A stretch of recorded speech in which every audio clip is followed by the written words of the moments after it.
Hello everyone, glad to be back. Sorry for late update today, but sometimes we have days when nothing goes according to plan, and today is that kind of day for me. Everything is okay, but for some reasons I was unable to upload updates on my Patreon page and on YouTube earlier, but because there is quite a few significant developments and news that you may find interesting.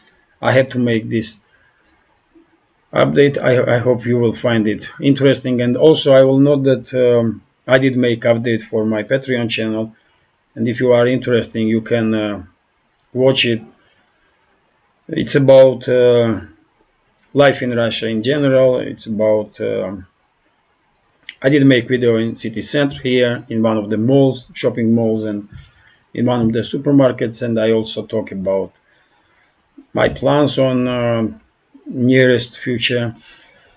So if you are interested, then you can use a link on the description in description box under this video and watch my update on Patreon.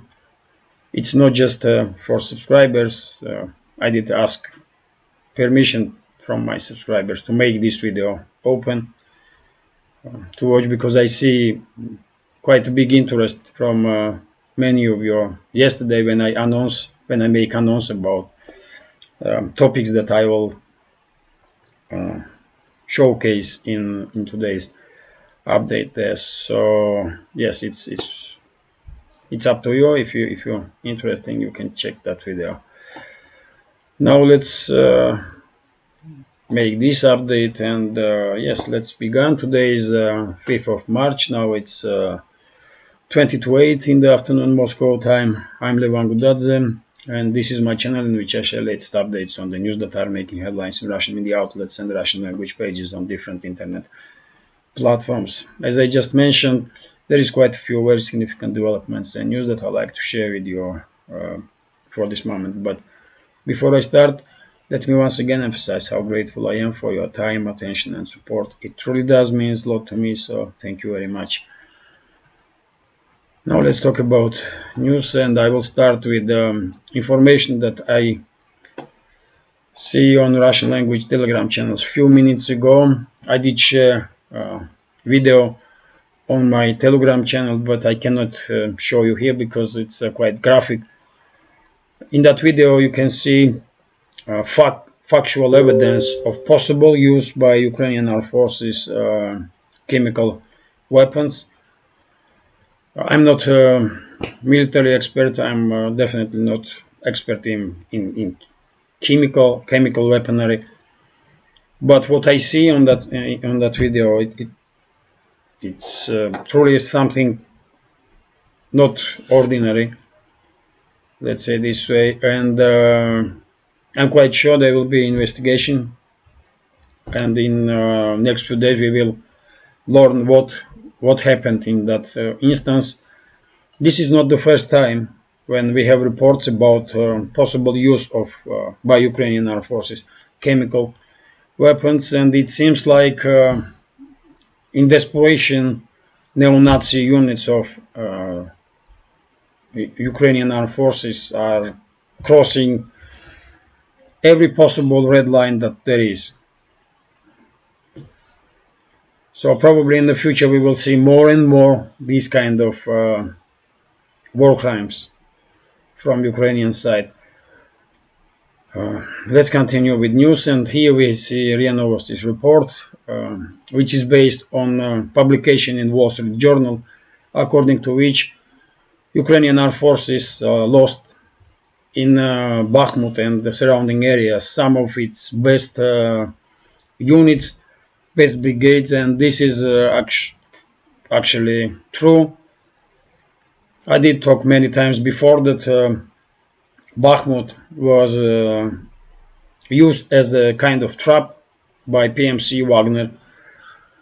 Many other experts were saying, many other channels were saying exactly the same, and military experts were talking about this. But for some reason, Zelensky's regime were sending more and more reinforcements in Bakhmut direction, and PMC Wagner unit were destroying them one by one, and of course some of the best, most capable units of Ukrainian armed forces were destroyed in Bakhmut area. When it comes to situation on the front line, including Bakhmut, we are seeing reports that some of Ukrainian units are fleeing this city without order and without any organization. I mean, they are just fleeing in disorganized manner. And I did read reports about some free units, free columns of Ukrainian armed forces that were destroyed when they were trying to, between Khramovo and Chesov Yar, somewhere in this area here. And as you know, it's already like a week or maybe more. I did share information that all the roads are under direct control of Russian side or under artillery fire of Russian side. So it's almost impossible from Bakhmut garnison to flee city without being noticed by Russian side. So only way they can retreat with safety is if they will conduct negotiations with the Russian side, and if Russian side will give them humanitarian corridor, which is possible. But yet again, these kind of decisions should be made by Zelensky and military leadership of regime in Kiev. But it seems like, for now at least, it seems like Zelensky's regime is giving orders for retreat to units that are more or less capable to fight, and they are leaving in Bakhmut mobilized reservists. And I was talking about this kind of possibility, and for this moment at least, it seems exactly like that. This is happening.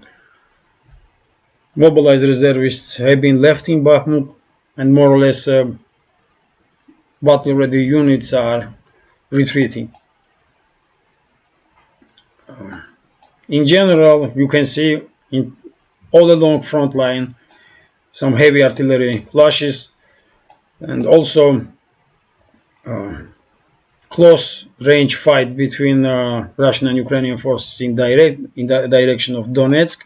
According to Russian Defense Ministry, Ukrainian side lost up to 250 soldiers in previous 24 hours in Donetsk direction, and tens of military equipment, armored vehicles, and artillery pieces.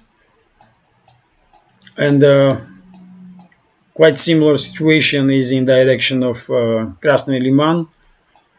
According to Russian Defense Ministry, up to 200 soldiers, Ukrainian side lost up to 200 soldiers on this direction.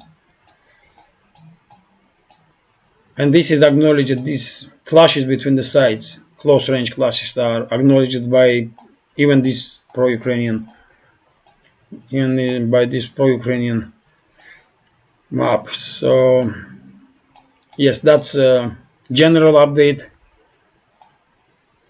on situation on frontline. If you want to learn in more details, I will recommend Military Summary channel, great channel that does great updates on daily basis. I will also recommend Alexander Merkulis. He is he's devoting time to analyze in details situation on the front line. BPA, also great channel. Defense Politics Asia channel, so I will also recommend that channel. So yes, let's continue now. Let's continue with some other news. We have TASS News Agency's report here about meeting that Shoigu, Defense Minister of Russia, had with the military leadership of Special Military Operation, SMO. He did listen to field commanders.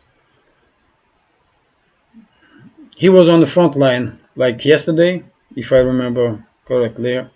but he was on Vostok grouping, and now he had meeting with the military leadership of entire special military operation. So he did listen to reports from commanders from all the directions, and he noticed that special attention should be given to safety of military personnel on the front line, and special attention should be given to matters of logistics. Situation with logistics are much better now.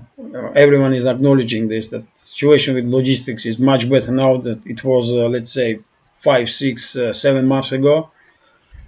But there is some issues that needs to be resolved, and that's exactly what Shoigu were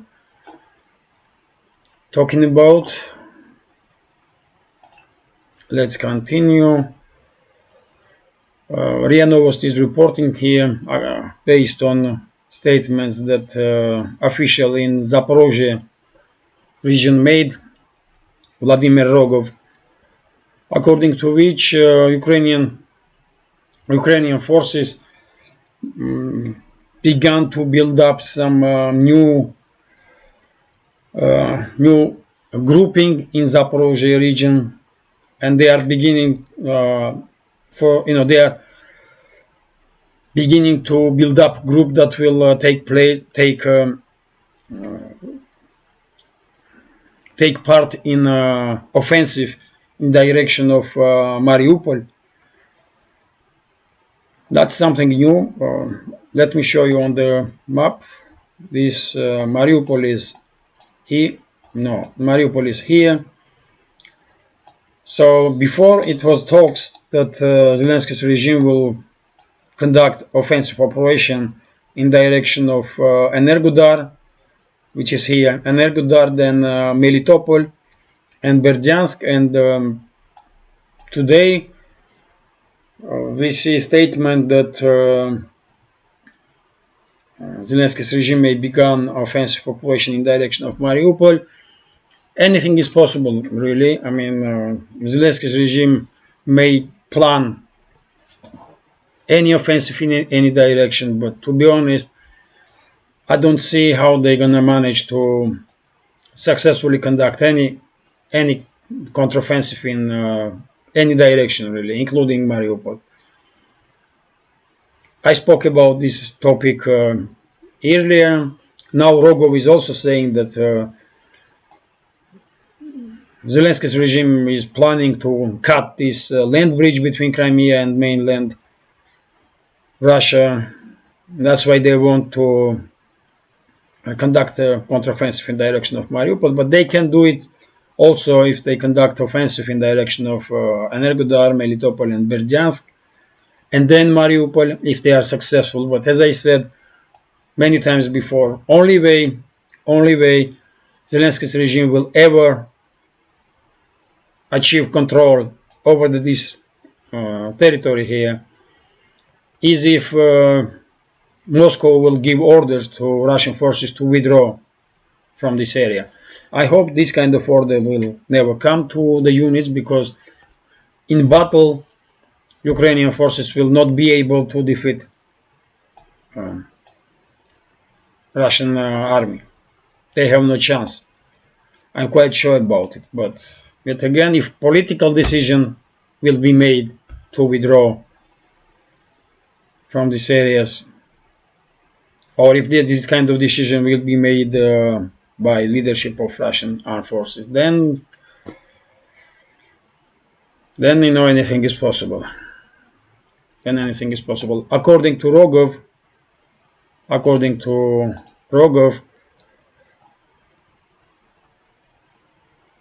this grouping in Zaporozhye region already have mobilized up to 12,000 soldiers, but I don't think 12,000 soldiers is enough to conduct any large-scale counteroffensive. Zelensky's regime will need at least 30 to 40,000 soldiers, probably, even to begun counteroffensive in direction of that land bridge from Crimea to mainland Russia. But yet again, excuse me, but yet again, I mean, I do know that Washington and London are demanding from Zelensky and Ukrainian military leaders to conduct some offensive operations so that they can somehow try and find justification for those tens of billions of dollars that been sent to Zelensky's regime. They need to see some effect from that. They need Zelensky's regime to achieve some success somewhere, and that's why Zelensky's regime will probably try to conduct offensive operation in direction of that land bridge between Crimea and mainland Russia, but it will be huge fail. I'm quite sure it will be a huge fail for Ukrainian armed forces, and that area here, this area, will once again become a graveyard for German-made battle tanks. Because as I understand, Zelensky's regime will conduct offensive once they will receive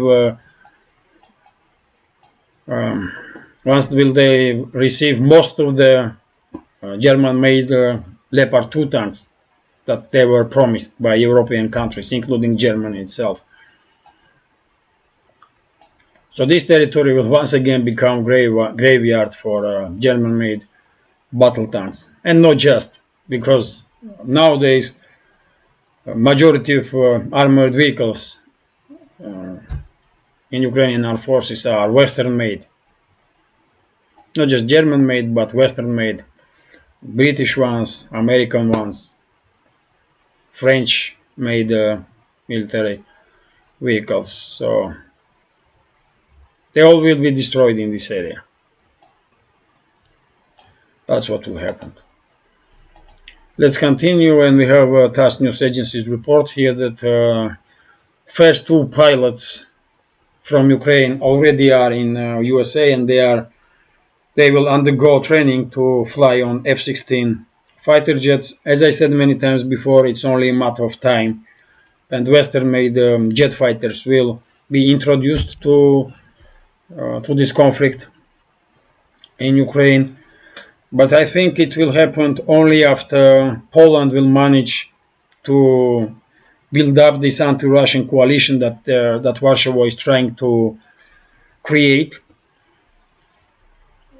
So it will take for Warsaw at least 3 to 6 months probably, because I'm not sure that Romania, for example, very keen to become part of this kind of coalition. Baltic states, yes. I mean, they are Russophobic to the bone, and they will become part of this anti-Russian coalition. Poland itself, of course.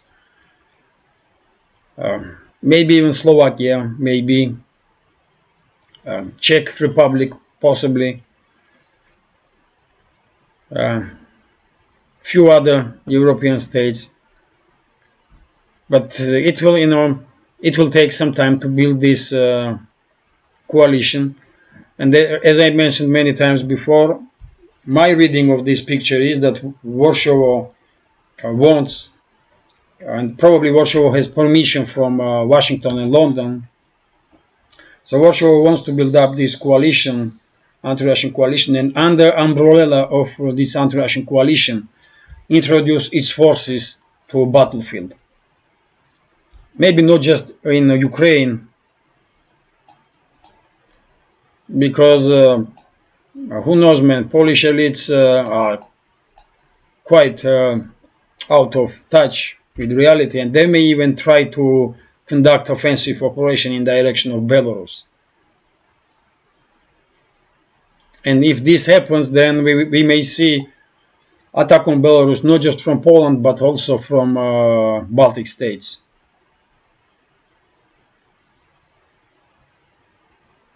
Because as I said, man, leadership elites of Baltic states are Russophobic to the bone. Same is Poland. Polish elites are crazy as mud, crazy as hell, and they may try to do something like that.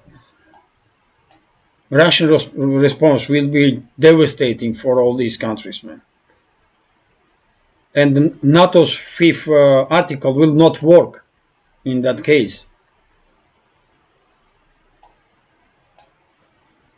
And we may see some devastating clashes between the sides, and eventually all those countries in anti-Russian coalition will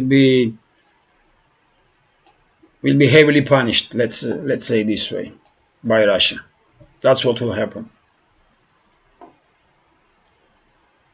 because they are not Ukrainians, and Russians don't see them as Ukrainians. They are very different, and fight will be very different. I'm quite sure about that. So it is what it is,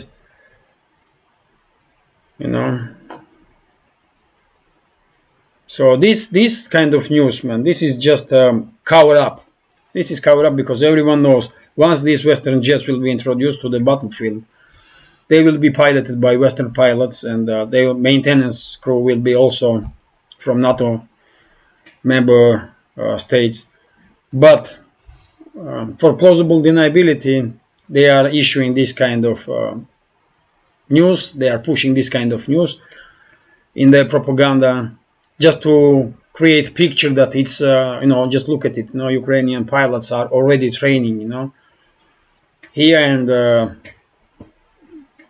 once they will introduce their jets to the battlefield, they will try. They will say that they are Ukrainians, but come on, man, no one gonna believe this. Everyone understands that this is just a cover up. This is just cover up, man.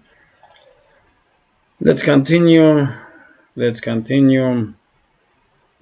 And as I said many times before, F-16s, French Mirages. I highly doubt that French will introduce to battlefield Rafales, but French may conduct kind of political game, and they may say that they will give Ukraine Mirage planes, and same may say Swedish government. They have old generation of Gripens, and they may say that we are giving these planes to Ukraine. But as I said, those planes will be piloted by Western pilots, NATO pilots. So let's continue. And we have a Rebecca news agency's report here, which is based on a Western source, again, Bloomberg this time, according to which there are some divisions between Poland and Germany, Polish and German elites, because Poland is pushing Germany hard to persuade Berlin to send more weapons to Ukraine, and German leadership is not really happy about it, it seems like. Even though Berlin already agreed to send its Leopard 2 tanks to Ukraine and to send Leopard 1 tanks to Ukraine, and Berlin did give permission to other NATO member states to re-export their Leopard tanks to Ukraine. Poland still not happy. Polish elites are still not happy. They want Germany to be even more involved in this conflict, and I can understand what Poland is doing. Polish elites are totally controlled by Washington and London. As I said many times before, Washington and London want to see weakened economy of Europe. And how are you gonna achieve this? You can achieve this if you destroy German economy, because German economy is a main force in European economy as a whole. And they are using Poland. In some cases, they are directly attacking German interests.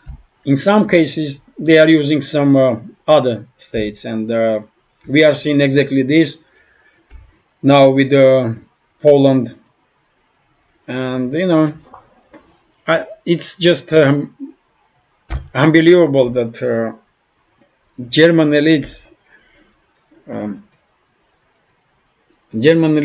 are so weak that even Polish government is pushing them around. I mean, it's just unbelievable, man. What they did to Germany. I mean, Germany 20 years ago and Germany now, it's like two different states, man. It's just unbelievable, man. What these Greens and these woke uh, politicians did to Germany and Germany's reputation. Germany's reputation, man. It's hard to believe, really. But it is what it is. I mean, just look at it, man. Warsaw is pushing Germany around and, asking for more and more involvement in this conflict. And Berlin can say and do nothing, really. You know.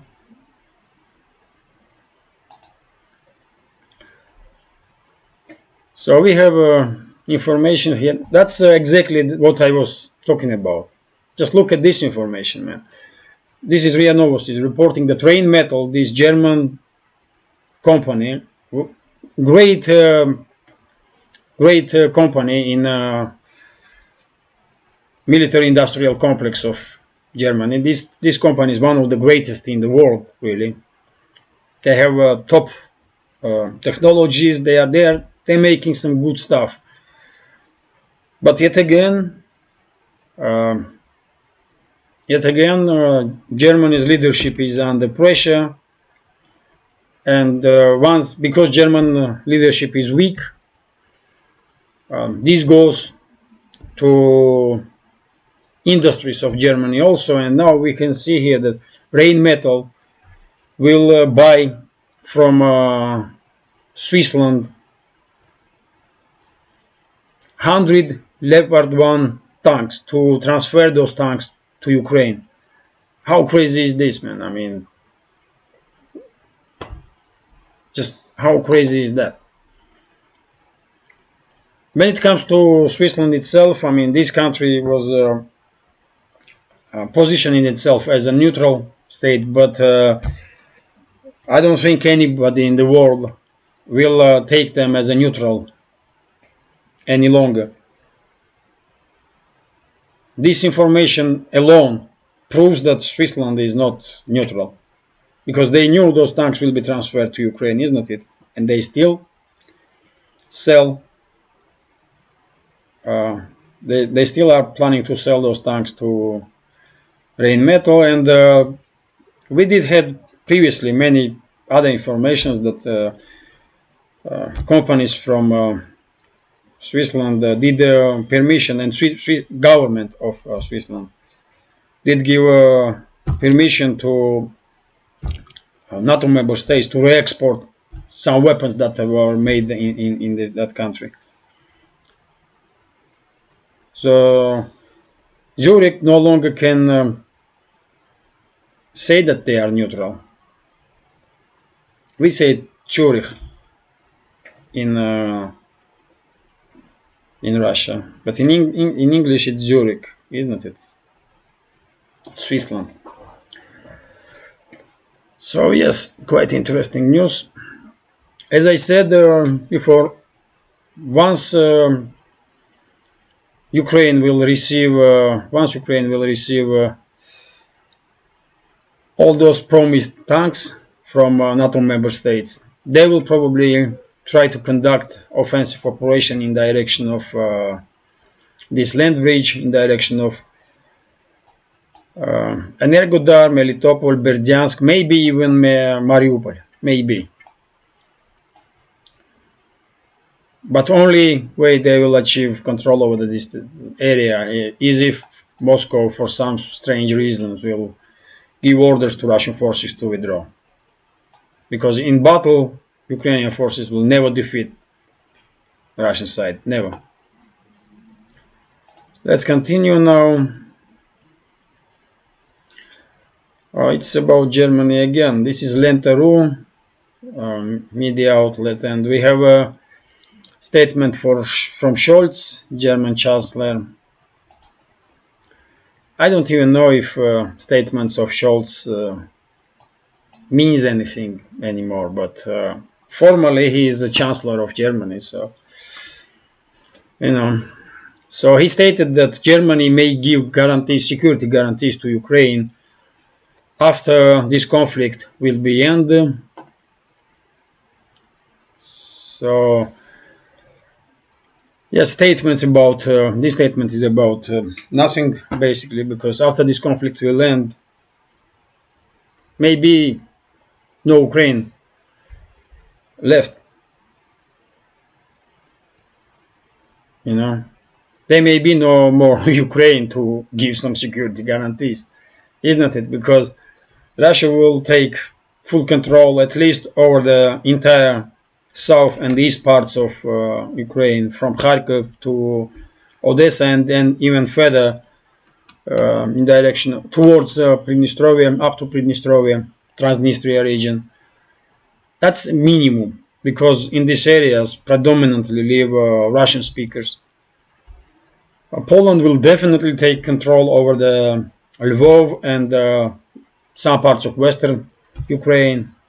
Hungary will take control over the Transcarpathia region. Romania will take control over some territories, maybe even Slovakia.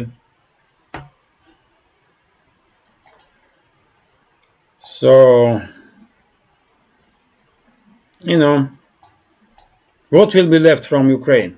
Kiev and surrounding areas, maybe, or maybe Russia will take control over the Kiev too. I mean, who knows? Time will tell. So let's continue now. How long this video is? It's already 32 minutes. Okay, I will go through headlines and yes. So we have report from TASS news agency about statements that Trump made, and he said that if he will become president of USA, he will stop this conflict in Ukraine in 24 hours. And to be honest, yes, I mean, technically he will be able to do so, because all it takes is one call to Kiev, one call, and that's it. And if Trump will, I mean, one thing is what Trump is saying now, but different stuff is what he will do once he will become president, because there is many other factors that will probably not allow him to do what he wants or what he promised to US citizens, US electorate. But technically speaking, yes, US president can end this conflict in any day. It will take just one call, not even 24 hours, just one call, and that's it. Biden can end this conflict. He can call Zelensky and say, you know what, you have for 30 minutes to give orders to your troops to stop to cease fire, and that's it. And that's it, really.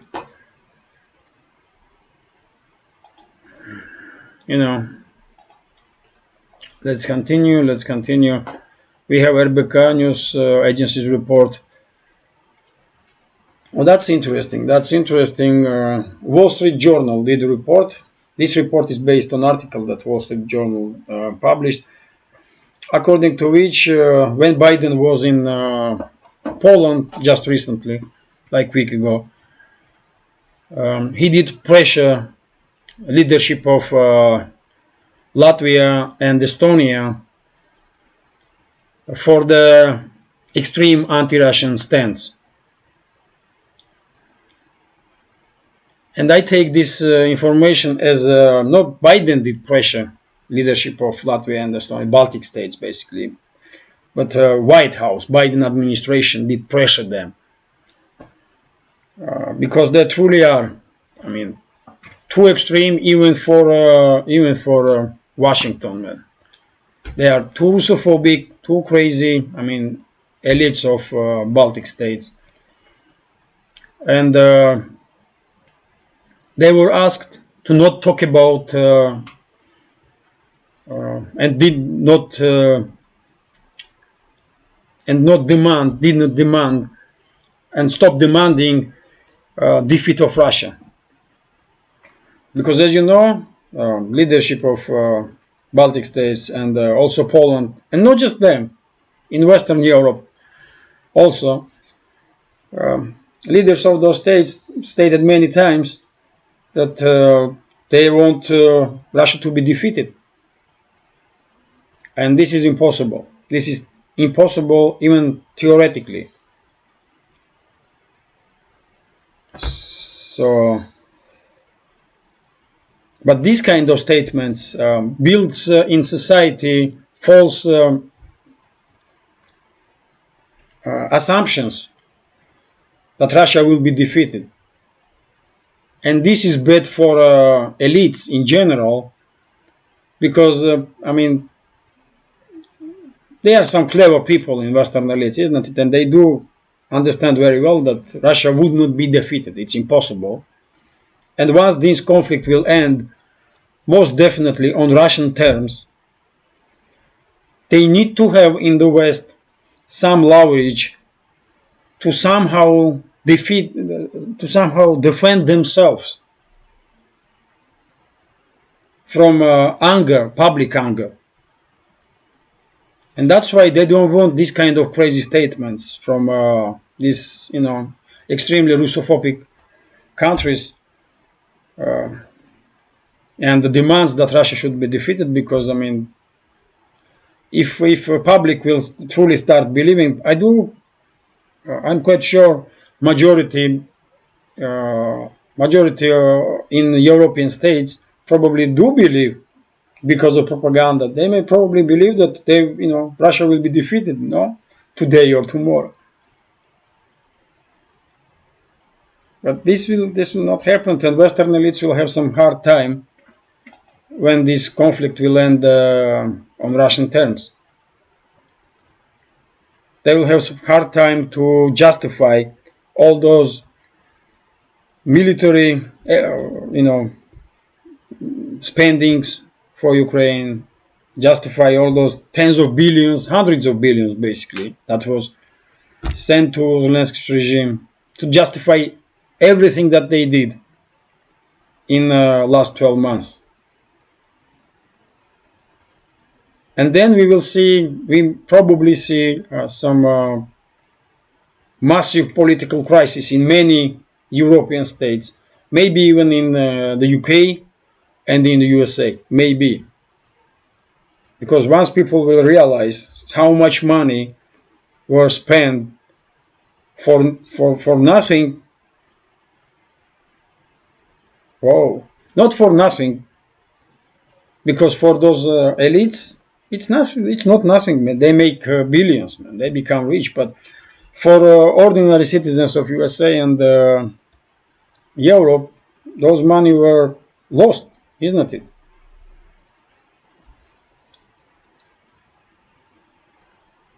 So let's continue. We have RIA Novosti's statement here, and we have RIA Novosti's news here about statement that President of Serbia made. And according to Vučić, Serbia is not transferring to Ukraine any weapons. As you know, a few days ago, some media outlets report that Vučić, Serbia, transferred some missiles to multi-launch rocket systems to Ukraine, and some other weapons too. And even Russian Foreign Ministry asked Belgrade for explanation what was happening. And now we have a statement from Vucic. I also see in comments questions. Did Serbia really send weapons to Ukraine? And I was answering that I don't know. I did read information that they did, but that may be some mistakes. That may be some false information, isn't it? And now we have statement from Vucic that Serbia did not send any weapons to Ukraine and any ammunition. But can we believe Vucic? I don't know. I also don't know, man. But if it turns out that Serbian government send weapons to Ukraine, I believe majority of Serbian society not gonna like it, man. They're not gonna like it, and not just in Russia, but even in Serbia, society will be outraged by this information. I'm quite sure about it.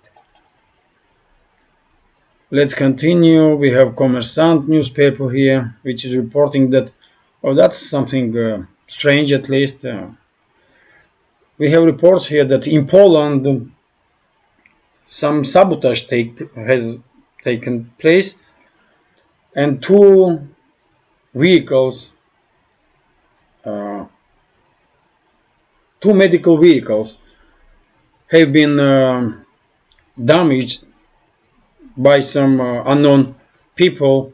Vehicles that was ready to have been transferred to Ukraine. So this is first time, as I understand, that in Poland we are seeing some activity against transfer of equipment to Ukraine, military and non-military equipment to Ukraine. And this time it's some medical vehicles have been damaged. It would be better if those people damaged some military equipment, but probably they damage what they see. I cannot approve this kind of action when it comes to medical equipment. I mean, no, man. If you damage some military equipment, okay, I do understand this, but why you damage medical equipment? They are saving. These vehicles will be used to save lives, isn't it? And yes, I cannot approve this kind of step, but I'm sharing with you this information because this is the first time, as I understand, that some action have been taken by ordinary citizens of Poland.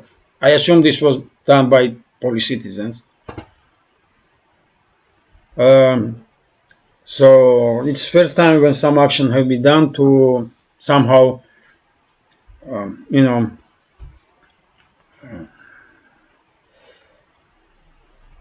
against, equipment deliveries from Poland to Ukraine. Let me say this way. Let's continue. A few news about economy, and yes, and this is it. So we have here a statement from information from RIA Novosti about Energo Hub that Turkey is trying to build, and according to experts, if Turkey will successfully build up Energo Hub, then many countries may use that direction, may use services of Turkish Energo Hub, including Russia, Azerbaijan, and Iran. They will use this hub to export the gas. And also this hub can be used by Algeria, Qatar, and USA to export the LNG, which is, I mean, quite huge for Turkey, because we are talking about top players here in energo market because Azerbaijan, Russia is one of the biggest oil exporters in the world. Azerbaijan also has a quite big gas reserves. Iran also, and that's natural gas. When it comes to LNG, Qatar is number one in this matter, and the USA also catching up very fast because of this because of that new technology. How you say it, man? Algeria is yes also a big player, and US has become a big player on energy market since this new technology have been developed. How you say it? Drilling, man? When they are, yes, I can't remember that word. Slantsovi, slantsovi gas. Let me translate this, man. Let me translate this. Just a second. Oh, come on. Sorry about this, guys, but as I said, I'm a little bit tired.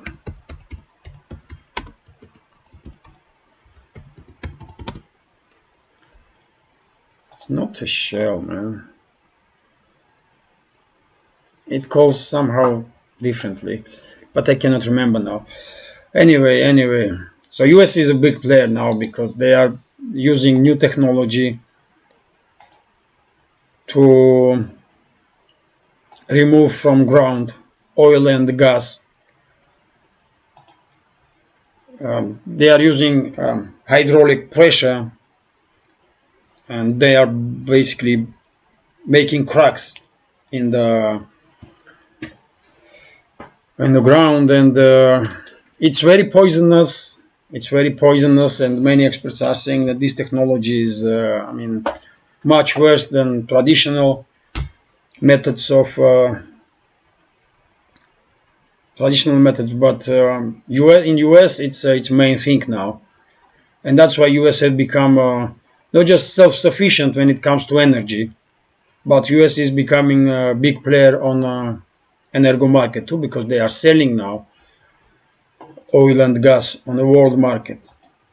And yes, if Turkey will succeed with its plans to become an energo hub, then of course, many countries will use their services,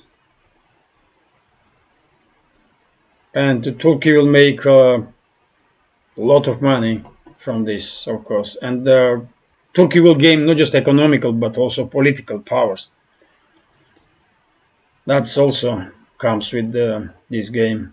Let's continue.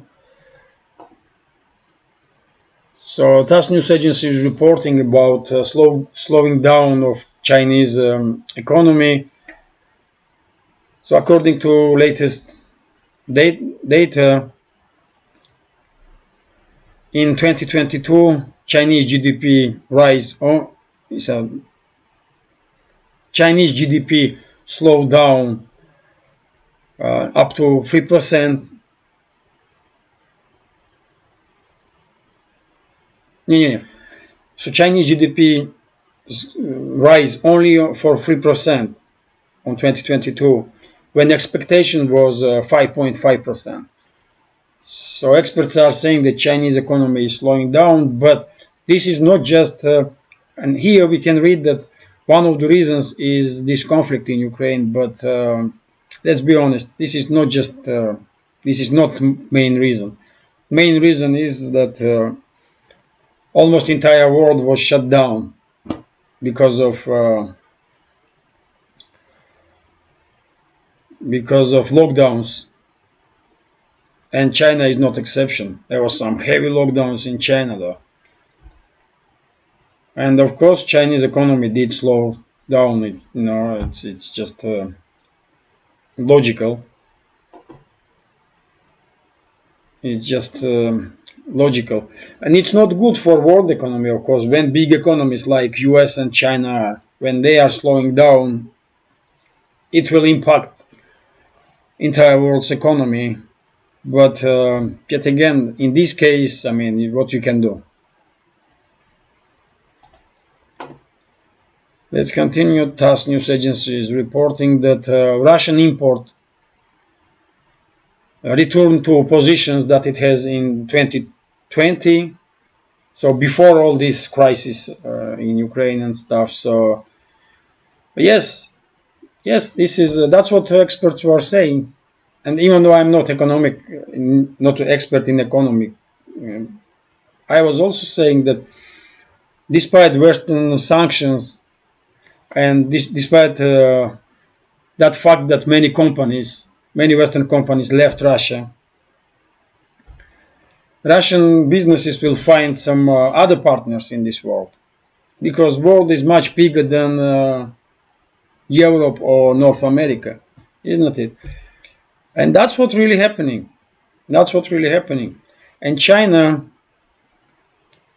using this opportunity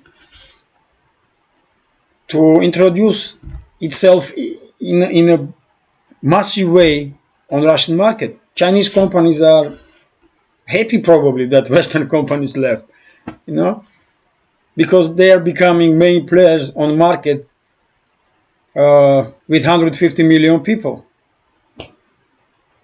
And that's a huge possibility for them to grow their businesses, isn't it? And nowadays, even Western companies are trying to somehow establish some new relationships through third countries, third parties, because they realized how big of a mistake they made. They may knew from the beginning, but political pressure was on such a level that they probably, could not withstand, and that's why they left Russia. But now they are trying to somehow, through third parties, enter Russian market again. They lost billions, man. Western companies lost tens of billions, man, just in 2022. But that was decision that they made, No one forced them to. In Russia, no one forced them to leave. Exactly the opposite. Russian side always was saying that it's up to you, but we are not happy that you're leaving. But if you want to, then okay. And one more news about economy. This is RT. Russia Today is reporting that India's imports of Russian oil hit record high, which is also quite not surprising. And nowadays, India buys 1.62 million barrels of oil per day.